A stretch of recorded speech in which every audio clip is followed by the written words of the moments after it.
की तिथं येऊन आलं. हं. पण येऊन असं करत होतं थोडंफार. खाली खाली खाली वर खाली वर. पण त्याला वर येता आलं नाही. जर परत पट्टी राहिली वर विमानाने मध्येच तिथं धडाच्या लेडीजने आणल्या त्या 2-4 बादल्या.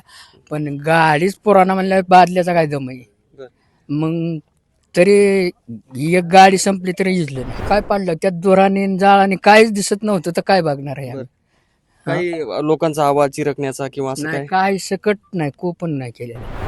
राज्याचे उपमुख्यमंत्री अजितदादा पवार यांचा आज सकाळी जवळपास 9 वाजता विमान अपघातामध्ये दुर्दैवी मृत्यू झालेला आहे. त्याच ठिकाणी मी सध्या इकडेच ते विमान लँड करण्याचा प्रयत्न होत होता, मात्र तिथे झालं नाही. त्याच्या खाली कोसळलं आणि त्यामध्येच स्फोट होऊन अजितदादा आणि त्यांच्यासोबत जे 5 सहकारी होते, विमानातले कर्मचारी असतील आणि त्यांचा बॉडीगार्ड, असे मिळून 6 जणांचा मृत्यू झालेला आहे.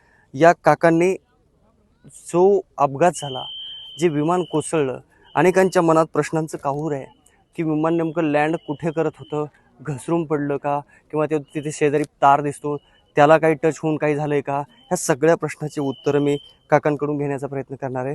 काका, जेव्हा हा अपघात झाला तेव्हा तुम्ही तिथंच होता?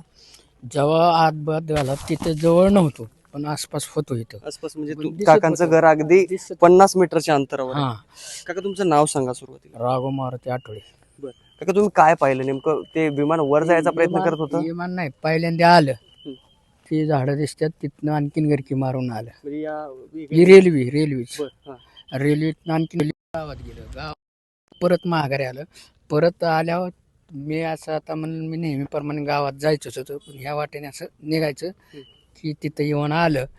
पण येऊन असं करत होतं थोडंफार. खाली खाली खाली वर खाली वर. पण त्याला वर येता आलं नाही. जर परत पट्टी राहिली वर विमानाने मध्येच तिथं धडकलं. म्हणजे विमानाचं तोंड तिकडे होतं का? हे असं होतं. म्हणजे असं म्हणजे वर जायचा प्रयत्न करत होतं. वर जायचं परत ना असं होतं थोडक्यात.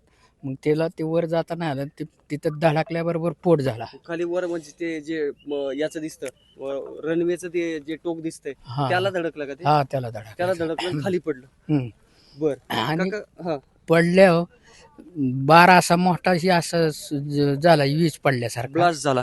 म्हणजे एकंदरीतच काका, ते विमान पडणार हे विमानात बसलेल्या अजितदादांना पण माहिती होतं की आपल्या विमानात चढत नाही, किंवा पायलटला पण कल्पना होती असं वाटतं. म्हणजे ते गिरक्या मारून येत होतं. प्रेक्षकांना ते सांगायचंय. अनेकांच्या प्रश्नाचं उत्तर काका देत आहेत, कारण काकांनी प्रत्यक्ष पाहिलंय. अनेक जण असं काल्पनिक व्हिडिओ बनवत आहे, अनेक माध्यमांनी बनवलाय, मात्र हे काकांनी प्रत्यक्ष पाहिलंय. विमान चढायचा प्रयत्न करत होतं, चढता नाही आलं, ताकद पुरली नाही, म्हणून ते समोर गेलं, गिरक्या मारत आलं आणि गिरक्या मारत मारत पुन्हा एकदा पायलटने ट्राय केला असावा. आणि मृत्यूपूर्वी अजितदादांना देखील या गोष्टीची माहिती झाली होती की आपलं विमान कोसळू शकतं. त्यामुळे कदाचित त्यांनी पण इंस्ट्रक्शन दिले असाव्यात, किंवा पायलट असेल त्यांनी हे सगळ्या गोष्टी करून वर चढवण्याचा प्रयत्न केला. मात्र ते विमान वर न चढता खाली तिथे धडकलं आणि खाली पडलं. बरोबर काका मी सांगितलं तसं? बरोबर. आणि आम्हाला बी लय जवळ जाता आलं नाही.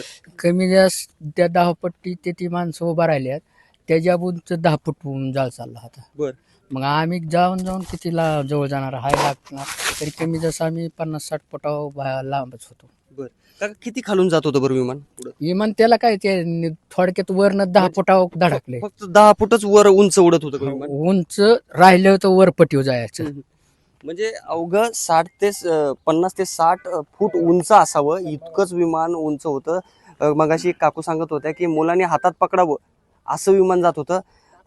अजितदादांना हा अपघात होण्यापूर्वी कल्पना मिळाली असावी आणि सगळ्यांना माहीत असावं, म्हणूनच त्यांनी 2-3 प्रयत्न केले, 2-3 गिरक्या मारल्या आणि नंतर ते विमान इथं पडलेलं आहे.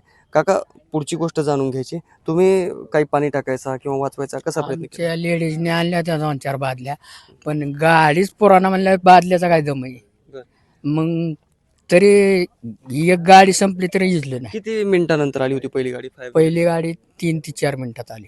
3 ते 4 मिनिटात पहिली फायर ब्रिगेड भरलेलीच असते ह्याच्या एअरपोर्टवर भरलेलीच गाडी असते. एअरपोर्टची. बरं, एअरपोर्टची गाडी 4च मिनिटात पोहोचली. म्हणजे अपघात झाला आणि 4 मिनिटातच गाडी आली, तरी सुद्धा पोलीस लोक बी 3 मिनिटात आली. का तर ते त्या आधीच ह्याच्या हो नाही ती यायच्यात म्हणून रस्ता बिस्त बंद केलं ना. बरं. मग तुम्ही काय पाहिलं काका स्फोट झाल्यानंतर पुढे? काय पाडलं त्यात जोराने जाळाने काहीच दिसत नव्हतं तर काय बघणार आहे आम्ही. काही लोकांचा आवाज चिरकण्याचा किंवा असं नाही काय सकट नाही कोपण नाही केलेलं. काहीच नाही, हम्म. आवाज झाला नाही. हम्म. मग बॉड्या कशा तरी पाहायला भेटल्या? आम्हाला 3 मिनिटं लागलीच असते आणि पळत किती पळत गेलं तरी ती 500 किलोमीटर भरतेच कमी तुम्ही जास्त. सगळ्या बॉड्या पाहिल्या? सगळ्या पाडल्या बाहेर काढूस तर 2 पडलेल्याच्या बाहेर आणि ती 4 आहेत ते जसं पार्ट ट्रॅक्टरने ओढून काढले जसं दिसन तसं बाजूला घेतलेले. जे सुरुवातीला बॉड्या पडल्या त्याच्यामध्ये अजितदादांची होती. ते आम्हाला नाही ओळखू आले पण किरण गुजर असा म्हणत होता हम्म. की ही दादाचीच बॉडी आहे म्हणून. जी सुरुवातीला पडली ती हम्म. म्हणजे पुढून. बर. मग मग ती जशी बॉडी गावन तशी एक एक नेलेली आहे. बर, असं म्हणतात की घडी बघून अजितदादांची बॉडी ओळखली. तुम्ही पाहिली का ती बॉडी? आम्ही पाहिली की पण आपल्याला ओळखून नाही कशा आले. चालत्या बरं बॉड्या नेमक्या? म्हणजे फार आकसून झालते अशा फार अशा काही लंबत राहिल्या नव्हत्या. खरं म्हणजे ह्या बसल्यासारख्या त्यात बसल्या ना त्या पद्धतीवर झालत्या. म्हणजे खरं म्हणजे बघा हे प्रश्न विचारायलाही मला अवघडल्यासारखं वाटतं. इतके वाईट पद्धतीने ह्या बॉड्या आणि हे सगळा प्रकार काकांनी बघितला. तुम्हाला जेव्हा कळालं की याच्यात आपले दादा आहेत त्यावेळेस काय वाटलं? काय वाटलं आता वाटलं तर की काय वाटणार आहे ते म्हणजे आता बेकारीच झाली म्हणलं. आणि कसं आहे आता ते नाही झालं घडायला पाहिजे पण आता ते कसं आता कशात प्रोग्राम येईल कशात काय नाही हे काही सांगता येईल. शेवटचा प्रश्न काका, एक बारामतीकर म्हणून काय भावना आहेत? आज दादा गेले, आमचं सारं बारामतीला अख्खं का कुठला माणूस विरुद्ध राहिलाय त्यांना निवडून आला हे असं झालंय का? दुःख आहे सगळ्यांना. हम्म. तर हे होते काकांच्या भावना. त्यापेक्षाही महत्त्वाचं त्यांनी विमानासोबत काय घडलं हे सगळं सविस्तर काकांनी तुम्हाला सांगितलं. फार जास्त मी लांबवत नेत नाही, या व्हिडिओमध्ये थांबतोय. विष्णू सानप, लेट्सअप मराठी, बारामती.